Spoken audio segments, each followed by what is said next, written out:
A while back, I watched a cloud system quietly get worse for a whole week and not a single alarm ever went off. It was a retrieval agent fleet answering questions for a busy product, and every request was being logged. The dashboards were green the entire time.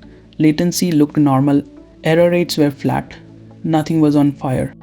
And the answers were slowly turning to garbage, fluent and confident but wrong more and more often. Nobody caught it until a customer complained, and by then it had been happening for days. So the team pulled the logs, and here is the part that stung. They had a perfect record of every request and still couldn't say when it broke.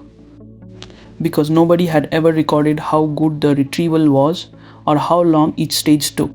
A logged request is not a watched request, and they were about to learn the difference the hard way. So here is the question this whole episode answers. How do you find out your cloud system is getting worse before a customer has to tell you? That's what monitoring at scale is really for, and it's exactly the judgment the professional exam leans on. Start with why this is hard, because a normal service doesn't fail like this. When ordinary software breaks, it breaks loudly. A function throws, a request comes back, an error, a queue backs up, and something pages you. A cloud system can fail while returning a perfectly valid response. The call succeeds, the status is fine, the answer reads well, and the content is just wrong, so there's no exception to catch. These systems are also probabilistic, so the same input can give you different answers on different days. And they're multi-stage, retrieval then the model then a tool then formatting, and any stage can drift while the others look completely fine. So the whole discipline here is watching a system that can be broken and green at the same time. If a green dashboard can lie to you, then you have to watch the right things, and there are 4 layers worth naming. Start with tracing the full path of one request through every stage, timed and recorded end to end. When Anthropic wrote up their own multi-agent system, they said that adding full production tracing was what let them diagnose why agents failed and fix it systematically. Without a trace, you know the answer was bad, but you can't say which stage went bad.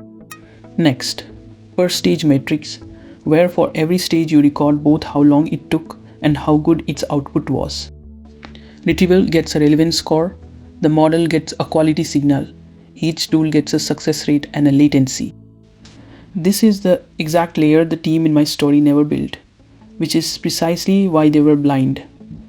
Then, output sampling with judges, because you can't read every answer your system produces. So you take a sample and score it, a human reviewer or another model, judging against a written rubric, turning fluent text into a number you can track over time. Last, a cost meter. Every response from the API comes back with a usage object that reports the input and output tokens it spent, so you can meter cost per request straight from the source. Traces, per stage metrics, sample judgments, and cost. Those are the 4 layers, and naming them under pressure carries most of this domain. Everything I just described works fine when you are staring at one request, but the exam keeps adding a phrase that changes the whole game at scale. When you run a busy fleet, you can't look at individual requests anymore, and honestly, you shouldn't try. At scale, you stop watching single calls and start watching distributions, the shape of all your numbers together, the spread, the average, and the tail. Remember the week-long slide from the start, where no single request ever looked wrong enough to trip an alarm, but the distribution was moving the whole time, the average quality score sliding down day by day. So the rule at scale is this: you alert on drift, not on a single failure, because one bad answer is noise, but a downward trend is a signal. This matters even more the longer your agents run, because agents are stateful and small errors compound across a long task. And that's the answer to our story question. You catch a system getting worse by watching the distribution drift long before any one answer looks broken. There is one more thing this domain wants from you, and it's a trade-off, not a metric, the tug of war between accuracy and latency. More accuracy usually costs you time, more speed usually costs you quality, and you have to choose the balance on purpose. Here is where one number saved a project I know. The average latency looked great, so everyone assumed speed was fine. But the users who abandoned were all sitting out in the slow tail that the average was quietly hiding. The number that actually mattered was the 95th percentile, the weight your slowest users really feel, and that's the number that loses customers.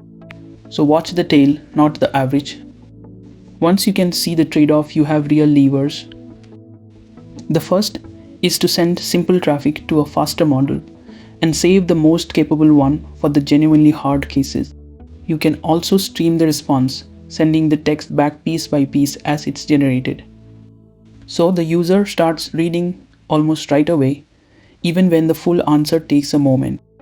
Streaming doesn't make the total time shorter, but it crushes the weight until the first words appear, which is what people actually feel.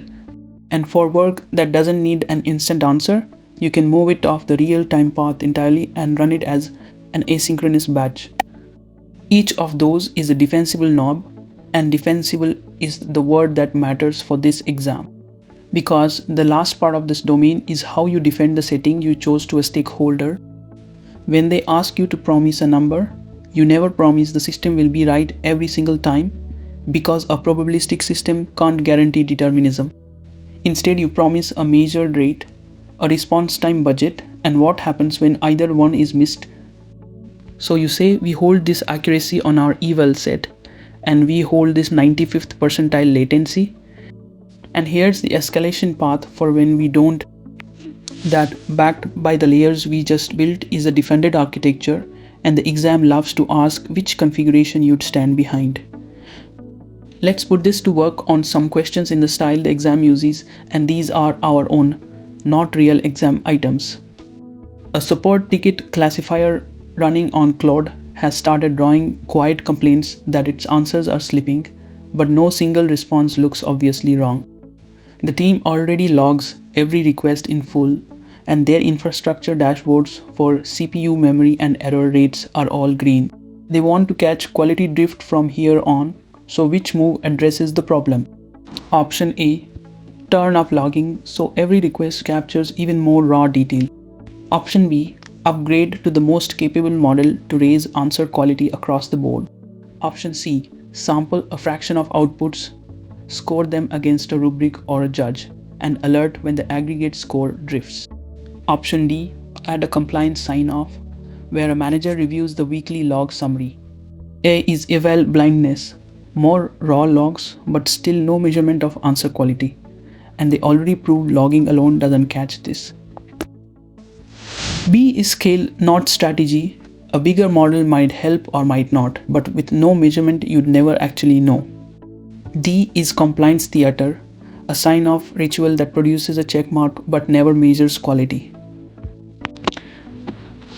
C builds the missing signal, sampled outputs, scored and aggregated with an alert on drift, which is exactly monitoring at scale, so the answer is C. Here is the second one, and it's about defending a configuration. A real-time assistant answers customer questions, and it runs a verification step that checks each answer before it goes out. A stakeholder says it feels slow and wants it faster, and you have to keep quality defensible while improving latency, so which response would you stand behind? Option A, route simple questions to a faster model, keep the verification step, and commit to a measured accuracy rate and a 95th percentile latency target with an escalation path. Option B, drop the verification step so answers come back faster.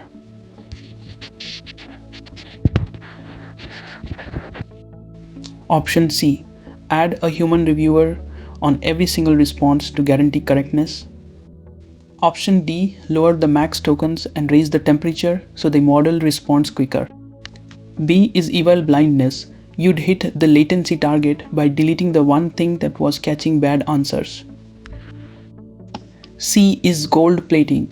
A human on every response guarantees nothing at scale and wrecks the very latency you were asked to improve. D is knobs, not design. Token limits and temperature aren't a latency strategy, and raising temperature can even hurt the accuracy you still owe. A moves the real levers, keeps the safety check, and hands the stakeholder, honest numbers instead of a promise you can't keep. So the answer is A. So let's bring it home. These systems can fail while every light is green, because a fluent wrong answer never throws an error. You watch 4 layers: traces, per stage metrics, sample judgments, and cost. At scale, you watch the distribution and alert on drift, so a slow slide shows up long before a customer does. And you defend your accuracy latency choice with the 95th percentile and an honest agreement, never a promise of perfection. Do that, and the silent week-long failure from the start becomes a chart that pages you the moment it begins. Next, we take these same signals and turn them into a real evaluation system, the golden sets and matrix that decide whether a change is even allowed to ship.